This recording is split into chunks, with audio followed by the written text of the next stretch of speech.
Starting your fitness journey does not have to require a substantial amount of time. With as little as 10 to 15 minutes each day, you can actually start making significant muscle gains. So please give me a chance to show you that you can implement this with very little time each day so that you can make the progress that you would like to. Now, the important thing is to make this a habit. And that's why I suggest doing daily routines, and that can be even bodyweight exercises at home.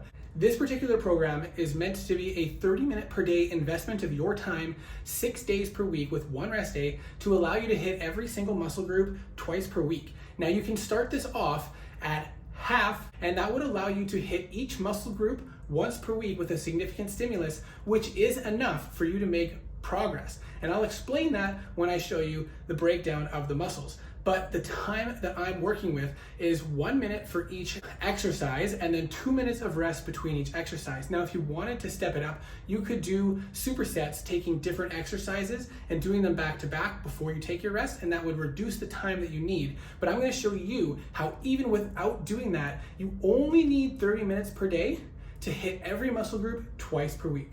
So I'm gonna break this down based on the 30 minutes per day, 6 days a week plan, and I will preface that with the caveats of how you would change it if you're going to do it for 30 minutes, 3 days per week, or 10 to 15 minutes, 6 days per week. The approach I took to get back into it was just to do one muscle group each day, and it only took me 10 to 15 minutes each day to get it down into my basement and just do the workout and get it done so that I could build that routine. And from there, you could increase to doing 30 minutes 3 days per week or 30 minutes 6 days per week. And if you do 3 days per week, you would just do day 1, day 2, day 3 on 1 week, and the second week would be day 4, day 5, day 6.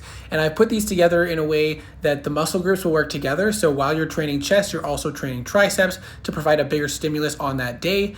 But if you choose to do supersets, you can mix and match and do, say, chest and back on the same day and triceps and biceps on the same day. So now let's take a look at day 1. We are going to start with chest, and we're going to do incline bench, and we're going to do 4 sets of incline bench, and this is going to target all areas of the chest. Some research has shown that the incline produces more of a stimulus to the upper pec muscles, but an equal stimulus to the middle and lower pec muscles, making it a more optimal one, especially if you're doing minimal exercises. The next one is overhead tricep extensions, and this one is great for putting the tricep into a very stretched position, and you're gonna be lowering it as deep as you can behind your head and then squeezing up as much as you can.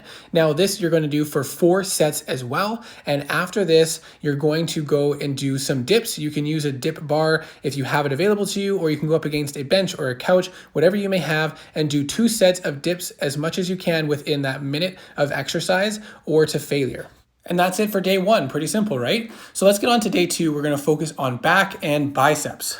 Now this one is going to focus on some unilateral work with the biceps, but I've still included each side as one full set. Now you don't have to wait 2 minutes before you work out the other arm. So you can do right arm straight into left arm, and that's going to leave you with extra time at the end of the workout. So as a bonus, you can do an extra set of each of these exercises, or if you have a chin-up bar, you can do pull-ups or chin-ups. So for biceps, we're going to be doing the preacher curl. So you set your bench to incline, and then you drape one arm over the edge like that, holding the weight all the way down in full extension, and then curl it up. Now I love this one because it puts the arm in a stretched position where the weight is the most difficult to lift. And this is great because more research is showing that that stretched position is one of the most important parts of the exercise for hypertrophy.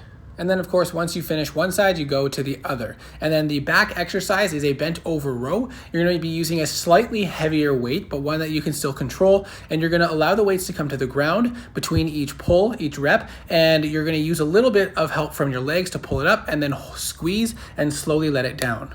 Now on to day 3, we're going to be focusing on legs and shoulders. For legs, we're going to do squats and dumbbell RDLs. And for shoulders, we're going to be doing some lateral shoulder raises. So we're going to start with 3 sets of squats, holding the dumbbells out to the side, feet about shoulder width apart. Start by putting your butt backwards like you're sitting into a chair, keeping your chest and face straight up as much as possible, and getting as deep into that squat as you can, and doing that for 3 sets. Then you can either do the Romanian deadlifts second or as a third exercise, but you're gonna keep the weights in front of you and sort of drop them right down in front of your knees. And you wanna push your butt back at the start of this exercise until you get a nice deep stretch in the hamstrings and then pull back up. And then for dumbbell lateral raises, you're going to be doing 3 sets of regular ones, whatever the weight and reps that you choose. And then as a 4th set, you're going to do it again, but then after you can no longer lift it at that weight, you're going to do a drop set 3 or 4 times. So you're gonna put the weights down, grab a lower weight and do it again until you can no longer do that weight. Put it down and then pick up another lower weight and do it again. And you're gonna do a total of 3 or 4 rounds within that drop set. And now we move on to day 4, where we're gonna hit chest and triceps again. We are going to be starting with flat bench dumbbell bench press, and we are going to do that for 4 sets.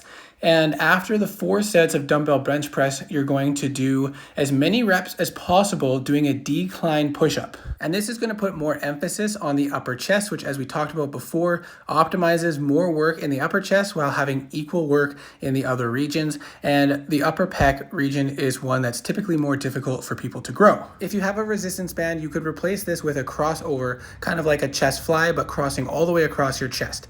And then for triceps, we're gonna do a laying down tricep extension. So you're gonna use the weights, 1 in each hand, and you're gonna slowly lower them down kind of to the back of your head and extend them up. The further back you tip your hands, the harder it will be. Now we move on to day number 5, where we're gonna hit back and biceps again. We're gonna start off with a supported dumbbell back row, and that's gonna allow you to focus more on that squeeze in your back in that stretched position. So make sure you're letting your shoulders and your scapulas drop as much as possible so you can start that motion with retraction of your scapulas. We're also gonna do a W back fly, and this, you're kind of pulling the front of the dumbbell up behind your shoulder, and you want to do this in a controlled manner as well. You don't want to throw it up too hard. You want to make sure you're using a weight that's light enough to allow you to really control that, and this is a good corrective one. And it also brings in some external rotation, which most back exercises miss. Now we're going to do, for biceps, you're going to be doing kind of on an incline bench, leaning back slightly so that you put your arms in a really stretched position, and you're going to be doing regular dumbbell curls from that position. And this is great with the arms sort of behind your body. You're putting an even bigger stretch on the biceps, which, as we've already mentioned, is important for that muscle building stimulus. Doing this one combined with the preacher curls also focuses on different heads of the biceps. And now the final day of the program, before you take your rest day and then repeat, we're gonna hit legs and shoulders again. We're going to do some Bulgarian split squats. So you sit on the bench, put your leg straight out in front of you. That's where you're gonna plant your leg. Put your leg up behind on the bench. And if you can put your foot flat on the bench rather than trying to balance on your tiptoe, it really helps with stability. This is gonna focus on one leg at a time. And again, you wanna keep your body as upright as possible. And you can go straight from one leg into the other. So you're gonna cut down a lot on rest time for this workout as well because of the unilateral work. And so if you want to throw in an extra set of the Bulgarian split squats and do 4 total sets of this, you can do that. And then we're going to move on to 4 sets of overhead dumbbell shoulder press. Now you can do this standing, or you can do it sitting, or even sitting with back support. Sitting with back support is going to allow you to put more strength into the exercise, which is probably more optimal for shoulder muscle gains. Doing it standing is going to focus more on core and stability, which has its benefits as well. Well, if you're still here, I hope you found that helpful. I hope you can start implementing that into your daily routine. And if it was helpful, please consider liking this video, dropping me a comment, and subscribe for more videos. It really will help me out. Take care.